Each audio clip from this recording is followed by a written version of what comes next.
Boa noite a todos, sejam bem-vindos, que Jesus nos abençoe, nos proteja e principalmente nos dê condições de sermos compreendidos por todos e por todas que cá estão. Hoje, dando continuidade ao estudo de O Livro dos Espíritos, nós estaremos falando do capítulo 8 do livro 2º do Livro dos Espíritos, das questões 447 a 455, que trata da segunda vista e o resumo teórico do sonambulismo, do êxtase e da segunda vista. Para começar a falar desse assunto, eu li recentemente uma reportagem que foi publicada na revista Super Interessante, em outubro de 2016, onde a jornalista Aline Rochedo, ela trata de um assunto bem interessante. Ela escreve que nos anos 70, o governo norte-americano adotou financiar uma pesquisa chamada Visão Remota. Essa pesquisa eram experiências que começaram a ser realizadas em 1972, pelo Instituto de Pesquisa de Stanford, na Califórnia.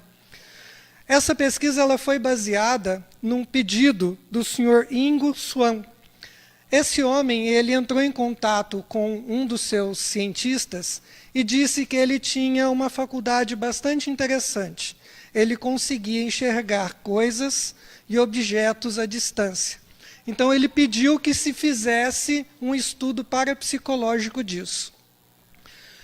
O cientista consentiu em que se fizesse isso, convidou ele para visitá-lo, só que ele fez algo inusitado. Ele pegou o magnetômetro e escondeu num container nos fundos da faculdade. E quando esse homem chegou, quando o Ingo chegou, ele não só mexeu com o magnetômetro, mas principalmente ele deu a descrição de onde ele estava e que objeto que estava ali dentro daquele lugar, daquele container. Então ele demonstrou isso patente, que ele estava realmente vendo à distância, vendo um objeto que estava distante dele. E isso chamou muita atenção da CIA, que resolveu bancar os experimentos e estudar. Haja visto que nós estávamos na época da Guerra Fria, e segundo eles, a União Soviética também fazia experimentos da mesma forma, onde se utilizavam do que eles chamam de clarividentes para vislumbrar o seu oponente, o seu inimigo, vamos assim dizer. Tanto é que a reportagem se chamava Espionagem Mental. E o mais interessante, alguns soldados que depois saíram desse projeto relataram que esses clarividentes foram utilizados para verificar onde estavam os reféns no Irã em 1979, reféns americanos. Eles também foram utilizados na Guerra do Golfo em 91. Então, eles sempre foram utilizados. Somente nos anos 1990, em que esse projeto ele foi extinguido. Não se sabe o motivo e não se sabe o que aconteceu, mas dizem os americanos que foi por conta da inviabilidade e de que não era algo científico provado. Porém, existem fatos patentes que corroboram que isso é possível. Em 1907, o arqueólogo Frederick Bling pediu ajuda a um clarividente, John Allan, para encontrar a capela de Edgar, na abadia de Glastonbury, na Inglaterra, em ruínas desde o século XVI. E o John Allan, ele deu a descrição de onde estava e eles encontraram realmente o local onde estava essa capela. Então, esses fatos nos demonstram exatamente aquilo que Kardec perguntou na questão 447. Os fenômenos designados sob o nome de segunda vista têm alguma relação com o sonho e com o sonambulismo? E os espíritos responderam a Kardec que tudo são a mesma coisa, ou seja, tudo se trata da emancipação da alma. Segunda vista, segundo o que Kardec coloca no Livro dos Espíritos, é o efeito da emancipação da alma que se manifesta em estado de vigília, faculdade de ver as coisas ausentes como se estivessem presentes. É quando nós estamos aqui, mas estamos enxergando algo um pouco distante de nós. Vale lembrar que muitas mães têm essa faculdade, né?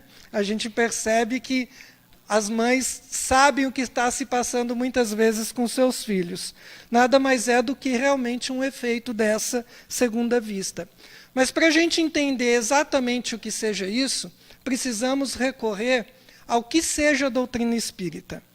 Segundo Kardec, o Espiritismo é uma ciência que trata da natureza e a origem dos espíritos e sua relação com o mundo corporal.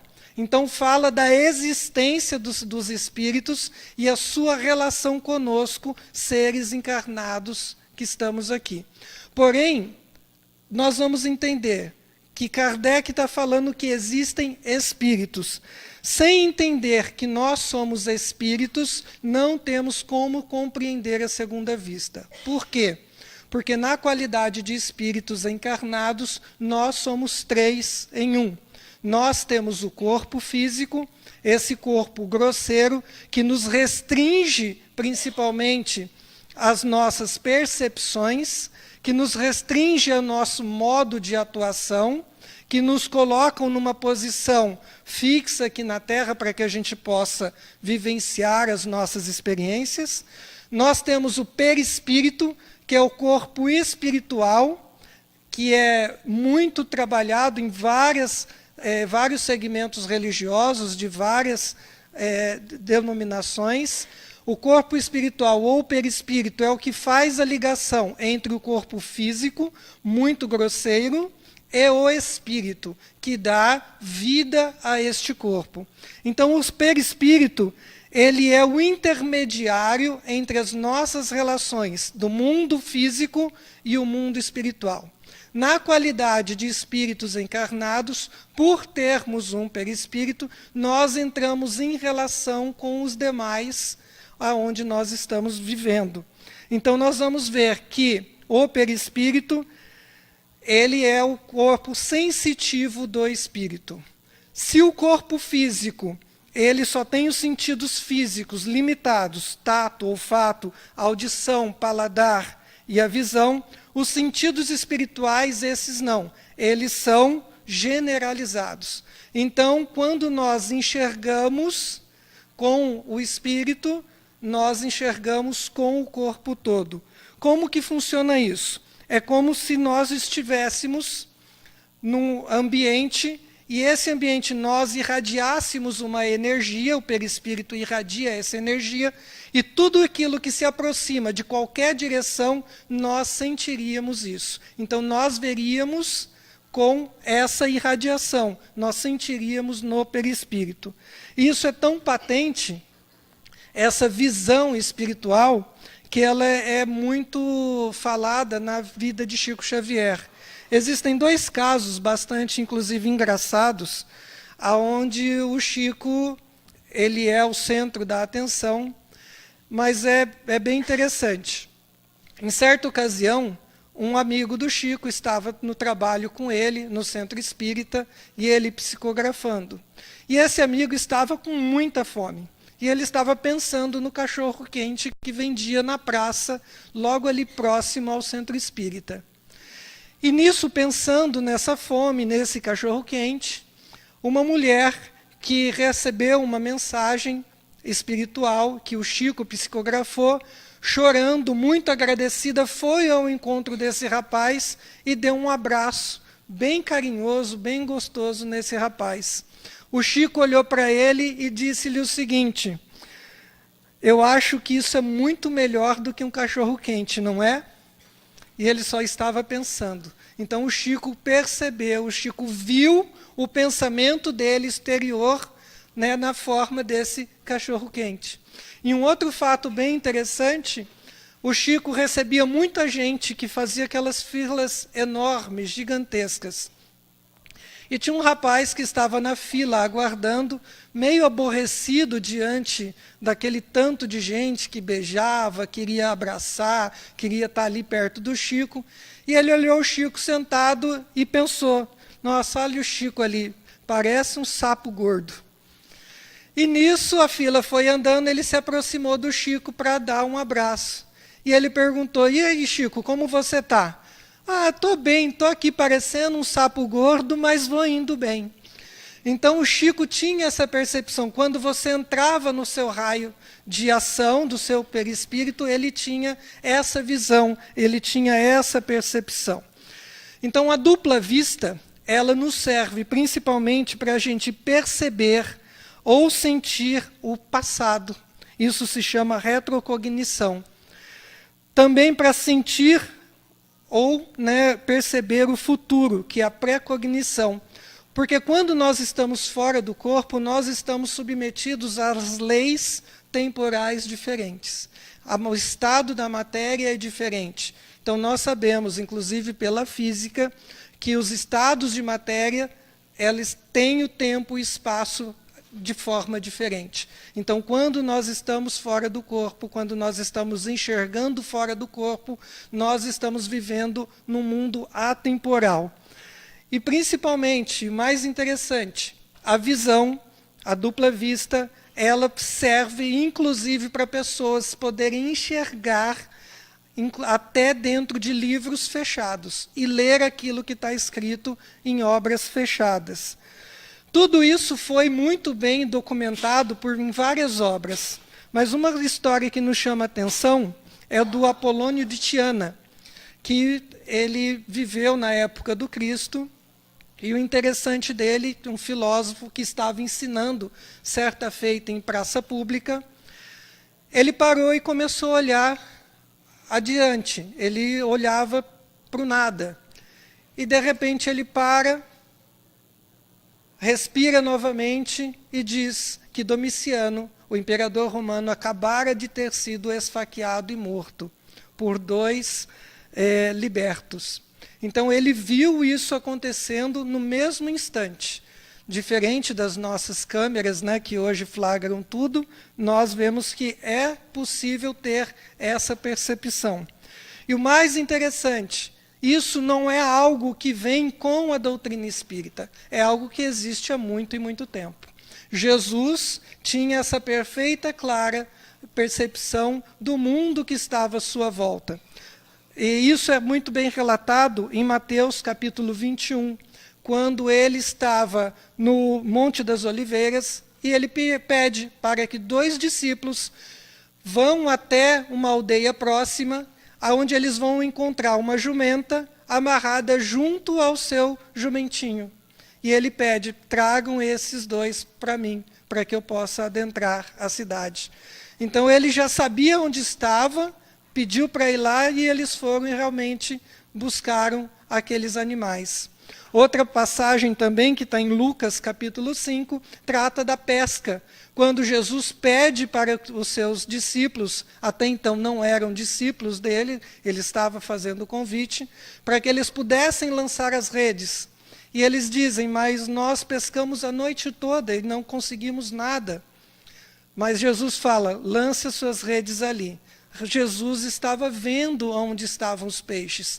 Então ele indicou e eles pescaram tanto que eles precisaram de outros barcos para dar suporte, para dar ajuda. Então nós vamos ver que essa segunda vista, ela desenvolve-se espontaneamente e também ela pode ser realizada por efeito da vontade. Nós podemos educar a segunda vista. Nós podemos fazer exercício para isso. Os Espíritos respondem no Livro dos Espíritos exatamente isso, que nós podemos educar, que nós podemos fazer esse exercício, que ele nos dá uma percepção muito melhor do mundo. Que essa percepção, essa dupla vista, ela tem uma ligação com o corpo físico e também, curiosamente, ela é hereditária, porque você pode transmitir. Um pai, uma mãe que tem essa dupla vista, ele pode transmitir para o filho. Por quê? Porque é uma percepção orgânica, vai de acordo com o corpo que nós temos. E ela acontece principalmente em momentos bastante difíceis. Uma pessoa, por exemplo, que está bastante adoentada, é capaz de desenvolver a dupla vista. Um caso muito bem documentado está no livro Fenômenos Psíquicos no Momento da Morte, de Ernesto Bozano, onde ele trata da história da menina Daisy, de 10 anos de idade, que tinha um quadro grave de uma infecção e que estava prestes a desencarnar. E ela começa a perceber o mundo espiritual à sua volta. Inclusive, ela vê um irmão dela que havia desencarnado 7 meses antes e começa a conversar com ele. E nessa situação em que a Daisy estava vivenciando, o seu diretor da escola foi visitá-la. E nisso ele fala uma coisa para ela bem interessante. Minha boa Daisy, estás próxima a atravessar o grande rio tenebroso. Morrer, né? É isso que ele quis dizer. Ela não entendeu e perguntou para o pai o que significava isso. E o pai explicou para ela essa questão da morte, de atravessar os portais da morte.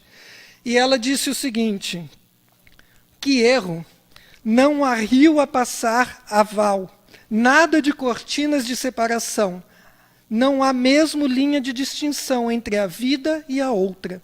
Estendeu sua mãozinha para fora das roupas, dizendo com um sinal apropriado: além é o aquém.